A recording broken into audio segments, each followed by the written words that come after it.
Welcome back to the Sampan Viker on China channel. I had intended to do a video which really concentrated on the disparity in media treatment between jihadi fighters in Afghanistan and their transformation into freedom and democracy fighters as soon as they cross the border into China, into Xinjiang.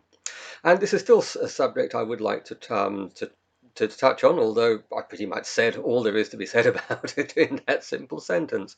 But I think that events are moving so fast in Afghanistan anyway that it is time to revisit that subject in a bit more detail. And that, I suppose, is really going to be the gist of the conversation today.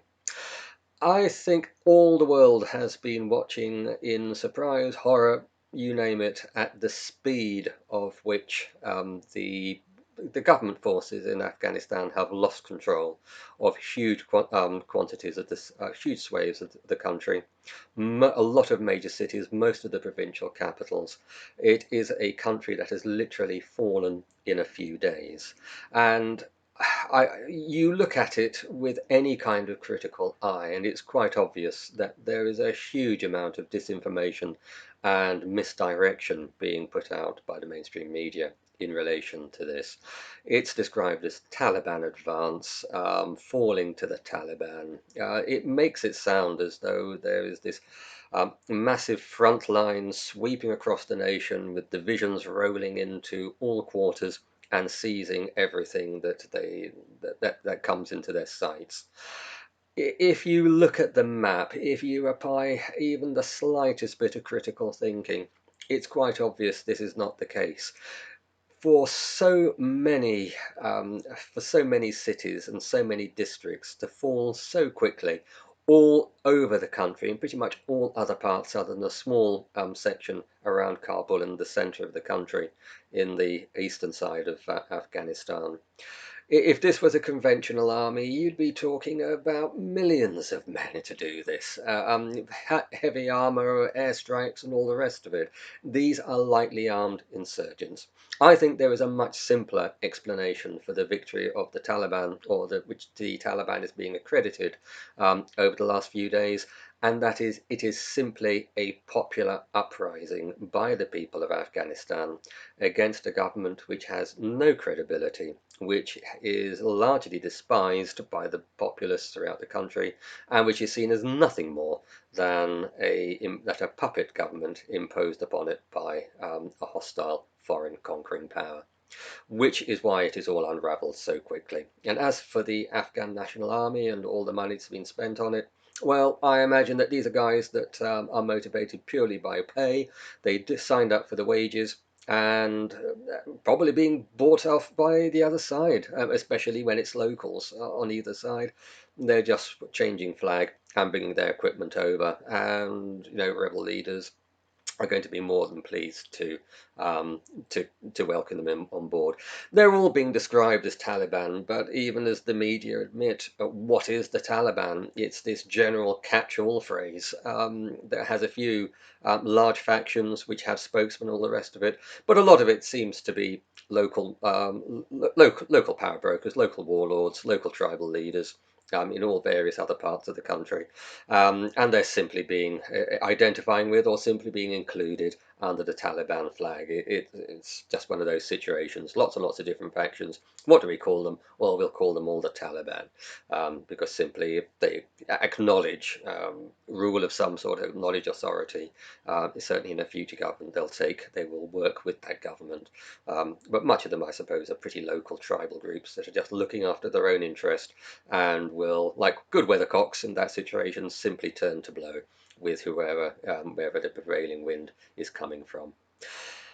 Uh, and that's pretty much the story with Afghanistan, I think.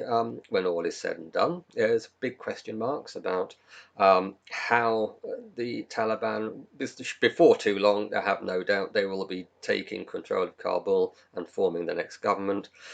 Whether or not it holds together, or that the flags of convenience that we've seen up to now will then start to fall apart themselves and go into more splinter groups, and intertribal conflict again of different stripes. Who knows? You can see people uniting against a commonly despised enemy, being the outside imposed Afghan government. But as soon as that's gone, then all the other disputes, you can see that bubbling to the fore. Maybe that's being over pessimistic. I've been perhaps over optimistic about some things in the past. Maybe I'm being over pessimistic now. Maybe the Taliban will be able to install a stable government that brings together all the various groups, and as long as various core principles are being policies are being observed throughout the country.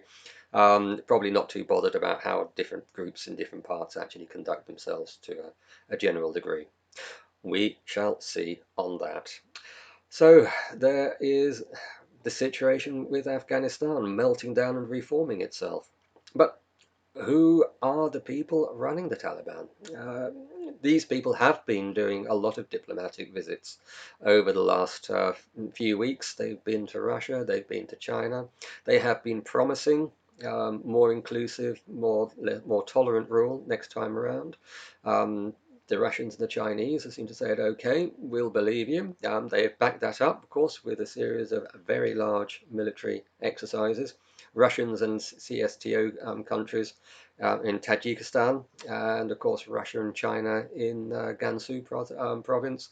Major exercises going on there. I think just showing that if anything spills out from the borders in any way, the velvet glove does indeed conceal a mailed fist. Well, powerful stuff. And undoubtedly, everybody's holding their breath now to wait and see what happens. I think the big question is, to what degree, if any, do what we are calling the Taliban incorporate or relate to other jihadi groups in Afghanistan as well? Principally Al-Qaeda, you can include Islamic State as well, but it's Al-Qaeda that I think particularly interests China watchers because it is the Uighur franchise of Al-Qaeda, the ETIM, East Turkestan Independence Movement, which is the main cause for concern, and whether or not there is going to be a way that this will be used as a front to funnel Uyghur jihadis back into Xinjiang and to try and start problems there. Reenlight terrorism, impact Belt and Road Initiative programs throughout the region, and try to frustrate the inclusion of Afghanistan into this, which is what Russia and China want, so they can start to incorporate these into Belt and Road initiatives and aid the stabilization of the country. And this is a very, very interesting point because who do you believe? If you read the media, well, the Taliban are hand in glove with the other jihadi groups. That's what they're telling us. At the same time, these jihadis, when they're Uyghurs and the ETIM, when they're in Afghanistan, presumably they are still hardcore jihadis. They cross the border into Xinjiang and miraculously they become peaceful democracy and freedom fighters. But Russia and China in particular, is engaged in encouraging diplomacy with the Taliban, with the point of looking to stabilize the situation and to include them into greater Eurasian structures. This is what the Russians want as well, and to bring on board for Belt and Road Initiative projects running through the territory of Afghanistan. Well, what do we know is true? Well, the diplomacy we know is true. The ETIM being part of Al-Qaeda and being hardcore jihadis, we know are true. That Russia and China want to incorporate a stable Afghanistan into Eurasia and the Belt and Road, we know is true. The only thing that sort of stands at odds with that contradicts all of that, is the one thing that we don't know is true, and that is that the Taliban are indeed hand in glove with the jihadi groups. Not saying they're not saying that it isn't true, not saying that it isn't possible, but it is a single source story, meaning it's coming from the mainstream media, and there is no corroborative evidence on the ground. I haven't seen any ISIS flags running with Taliban flags in the footage, not that there has been much footage, by the way, of the conflict in Afghanistan this time around. A lot of refugee footage, a lot of hand-wringing, but not actual obvious combat footage this time around, which rather suggests that areas are just changing hands with very little fighting, if any, plus tribal reprisals against some groups who might be in the wrong tribe in the wrong place at that time. Uh, all in all, a very confusing picture still. The direction of travel, I think, is undeniable, and that is that the umbrella movement of Taliban looks likely to take all of Afghanistan, unless around Kabul there are tribes which have absolutely no truck with Pashtuns and the other affiliated tribes, and so by dint of that are able to maintain a holdout territory for at least a period of time, where where conflict becomes serious because they really mean it on both sides. Um, as a betting man, well, I'm not a betting man. If I were a betting man, I'd still be very cautious on this. You'd say that the odds-on favourite outcome is that the Taliban are going to roll into Kabul very, very quickly. And again, I've got to touch on this. Somebody said the other day that the Western establishment, they're a bit like an orchestra when it comes to the way that they round on China, and they bring in this section here, they bring in that section there, by the conductor. And as these things have flared up in Afghanistan, have you realized that Xinjiang has just dropped off the news agenda completely? And I think for this very, very same reason. You have the same set of people, separated only by a border, and even, well, say that maybe they wouldn't, which is rather a depressing thought. But most people should be able to realize that the very same jihadis who are these terrible Muslim fundamentalists who are going to destroy everybody's human rights on the Afghan side of the border suddenly cross to the Chinese side of the border, and they are paragons of liberal democratic virtue, trying to liberate the oppressed people of China from the communist yoke. Uh, Obviously, the same people cannot be the both things at the same time. So one of those stories has not to be true. And again, I think most of us can see that the ETIM are jihadis. They are part of Al-Qaeda. The question mark is Al-Qaeda operating in any concert with the Taliban, or what we are calling the Taliban? And quite clearly, they have nothing to do with any liberal Western democratic value whatsoever.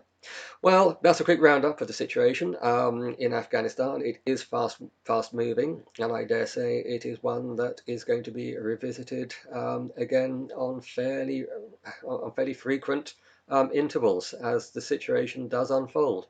I hope you enjoyed this video. I hope you found it thought-provoking, if not necessarily informative, certainly thought-provoking.